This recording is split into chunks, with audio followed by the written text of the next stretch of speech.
জটিল এক সমস্যা। আজি যদি আমি কওঁ গোটেই ভাৰতবৰ্ষৰ জনজাতি সমাজ, গোটেই উত্তৰ পূৰ্বাঞ্চলৰ জনজাতি সমাজ, গোটেই অসমৰ জনজাতি সমাজ, এই ব্যৱস্থা যদি আমি চাওঁ, আমি জনজাতি সমাজ আৰু জনজাতি ৰাইজ ইমান এক চেলেঞ্জিং আৰু প্ৰত্যাহ্বানৰ মাজত আজি আমি অতিবাহিত কৰিব লগা হৈছে। তাৰ ডেফিনিশ্যন, তাৰ আইডেন্টিফিকেশ্যন, তাৰ প্ৰত্যাহ্বানটো গ্ৰহণ কৰাৰ অত্যন্ত জটিল আৰু কঠিন।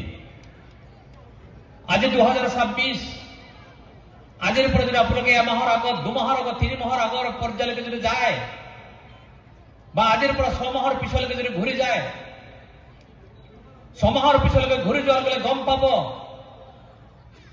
যে অসমৰ জনজাতি সমাজৰ প্ৰত্যাহ্বান, ইয়াৰ ভৱিষ্যত আৰু নতুনকে অসমৰ জাতি আৰু জনগোষ্ঠীৰ মাজত যে সংঘাত আৰু সংঘাতময় পৰিৱেশৰ যে পৰিসমাপ্তি, সেই সংঘাত আৰু সংঘৰ পৰিসমাপ্তিৰ যদি চিন্তা চাবলৈ যায়, আজিৰ তাৰিখত আজি এক্সিষ্টিং ট্ৰাইবেল সকলৰ অধিকাৰ, এক্সিষ্টিং ট্ৰাইবেল সকলৰ rights and privileges, existing tribal culture, heritage, customary and traditional belief system that in the line of Constitution of India preserve and preservation কৰিবৰ কাৰণে যিটো প্ৰত্যাহ্বান, তাৰ আকৌ নতুনকৈ শিথিলৰ ইছ্যু আহিছে, জনজাতিকৰণৰ প্ৰক্ৰিয়া আহিছে। এই গোটেই প্ৰক্ৰিয়া যদি আমি চাবলগীয়া হয়, সামগ্ৰিকভাৱে অসম উত্তৰ পূৰ্বাঞ্চলৰ গোটেই ভাৰতবৰ্ষৰ জনজাতি সমাজৰ যে প্ৰত্যাহ্বান, চেলেঞ্জ, তাক মুখীমূৰ কৰিবৰ কাৰণে, তাৰ সমাধান কৰিবৰ কাৰণে, তাৰ এমিকলছ কৰিবৰ কাৰণে আটাইতকৈ আজিৰ সময়ৰ প্ৰত্যাহ্বান অসমৰ জনজাতি সমাজ, জনজাতি ৰাইজ, জনজাতি সংগঠন, জনজাতি সমাজ ব্যৱস্থা ইউনাইটেড হৈ পেলাই যদি আমাৰ united fight and together for the cause of the benefit of the tribal society, আমি যদি ফাইট কৰিব নোৱাৰো, আমি যদি ইউনাইটেড প্লেটফৰ্মত যদি থাকিব নোৱাৰো, যি সন্মুখৰ যি প্ৰত্যাহ্বান, আজি ৰাভা, বড়ো, গাৰো, হাজং, মই কথাখিনি ক'বলৈ যোৱা নাই, মিৰি, কাৰ্বি, ডিমাচা, সোণোৱাল, ঠেঙাল, দেউৰী, সিংফো, তাৰ কথা মই ক'বলৈ যোৱা নাই। সামগ্ৰিকভাৱে এই জনগোষ্ঠীসমূহ, এই জনজাতিসমূহৰ মূল সামগ্ৰী গোটেই ভাৰতবৰ্ষৰ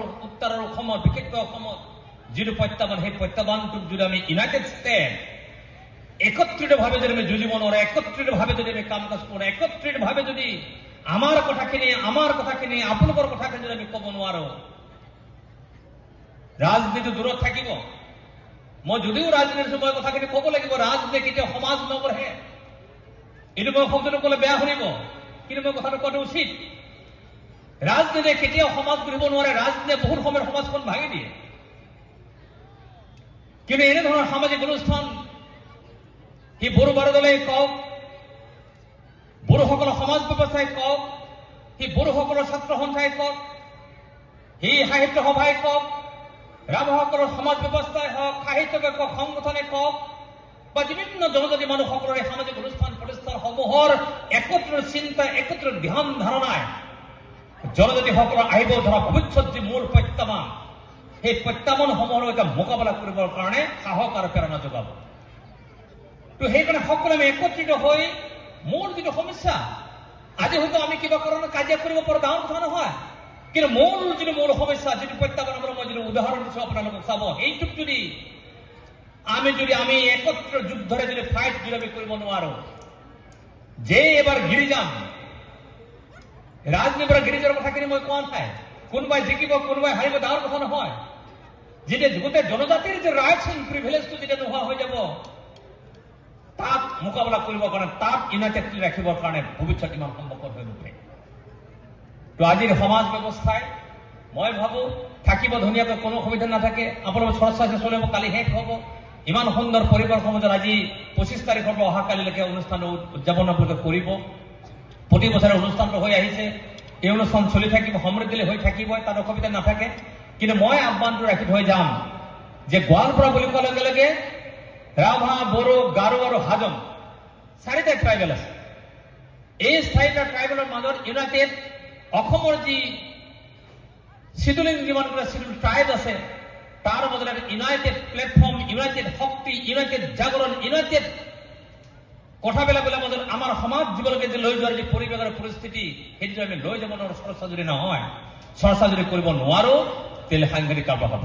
আৰু এইখন অসম সকলোৰে, এইখন অসম কেৱল ট্ৰাইবেলৰ নহয়, এইখন অসম খিলঞ্জীয়া মানুহসকলো হয়, বিভিন্ন জাতিৰ কোচ কলিতা, গণক, বামুণ, পিটাৰ সকলোৰে হয়। বাইদেউসকল আৰু 12 দলৰ বিভিন্ন অঞ্চলৰ পৰা আহি ভোটকৰ্মৰ সন্মানীয় আধিকাৰা তথা প্ৰতিনিধি মহাশয় আৰু এইখন সভাত উপস্থিত থকা আমাৰ সন্মানীয় সভাপতি ৰমাকান্ত কাকলাৰী ডাঙৰীয়া আৰু এইখন সভাত উপস্থিত থকা বিচৰা নাই।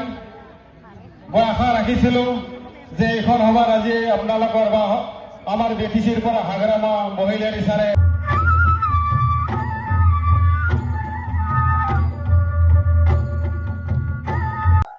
এইটো আমাৰ বড়োসকলৰ অতিকৈ পুৰণি সংগঠন।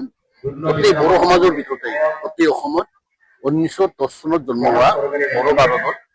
এই বড়ো বাৰ দলৰ নামটো প্ৰথমে হাবৰাখাত বড়ো সন্মিলনী আছিলে, কিন্তু পৰ্যায়ক্ৰমে এইটো বড়ো বাৰ দল বুলি নামাকৰণ কৰা হ'ল। আৰু এই বড়ো বাৰ দলটোৱে বড়োসকলৰ পুৰণি সংগঠন। আৰু বড়ো বাৰ দলে এখন কিতাপ ছপাইছিলে 1915 চনত। এই কিতাপখনৰ নাম আছিল বৰণী ফিছাও আইন। গতিকে সেইটোৱে বড়োসকলৰ পুৰণি কিতাপ। তাৰপিছত আমাৰ 1919 চনত বড়ো ছাত্ৰ সন্মিলনী এটা গঠন হৈছিল। ভুলবশতঃ সেইটোৱে পুৰণি সংগঠন বুলি কৈছিলে, কিন্তু এতিয়া শুধৰণি হ'ল। আৰু বড়ো ছাত্ৰ সন্মিলনী এখন কিতাপ ওলাইছিলে 1921 চনত, সেইটো আছিলে বিবাহ। এই বিবাহটোকে পুৰণা কিতাপ বুলি কৈছিল বড়োসকলৰ, কিন্তু নহয়। হাবৰাখাত বড়ো সন্মিলনী বা বড়ো বাৰ দলে পুৰণি সংগঠন। আৰু বৰণী ফিছাও আইন এই কিতাপেই পুৰণি। আৰু ইয়াত আজি জংগাগুৰিত আমগুৰি মেট আৰু দহিলা মেটৰ আণ্ডাৰত গোৱালপাৰা জিলা বড়ো বাৰ দলৰ 156তম অধিৱেশন চলি আছে। এইটো 4 দিনীয়া কাৰ্যসূচীৰে হয়। গোটেই বাৰ দলৰ অন্তৰ্গত মুঠ 12টা মেট আজি ইয়াত আহিছে। প্ৰত্যেক ঘৰে ঘৰে ইয়াত সদস্য ইয়াত আছে। হাদুংগৰা, খটগৰা, তাৰপিছত মেটগৰা, মহিলা সংগঠন, ধৰ্মীয় সংগঠন, গোটেইবিলাক একত্ৰিত হৈ আজি আমি বছৰেকত এই বড়ো বাৰ দলৰ অধিৱেশন হয়। ইয়াতে চলি আছে, খুব ভালকে চলি আছে। মই উদ্যোগটো আপোনাক ধন্যবাদ জনাইছো।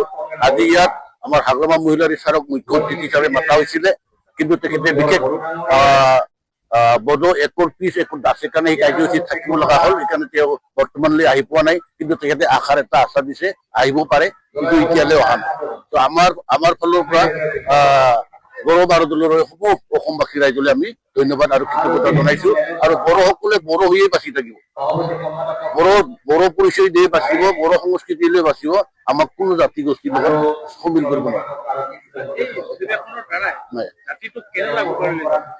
আমাৰ জাতিটো এই বড়ো বাৰ দলটো আমাৰ সমাজখন গঢ়া, সামাজিক, অৰ্থনৈতিক, সাংস্কৃতিক, শৈক্ষিক, ধৰ্মীয় এই গোটেই দিশত, ইভিন ৰাজনীতি প্ৰচাৰতো বাৰ দলে য'ত হাত দিয়ে, তেতিয়াহ'লে বড়োসকলে তাৰ দ্বাৰাও শক্তি লাভ কৰিব পাৰে।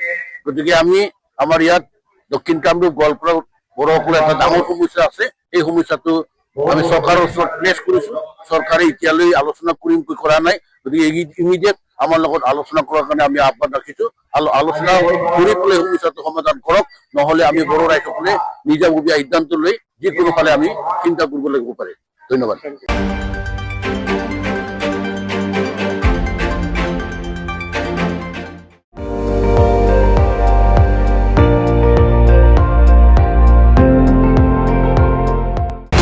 আপুনি চাই আছে ND24, সৰ্বশ্ৰেষ্ঠ নহয় সৰ্বোত্তমৰ দৌৰত।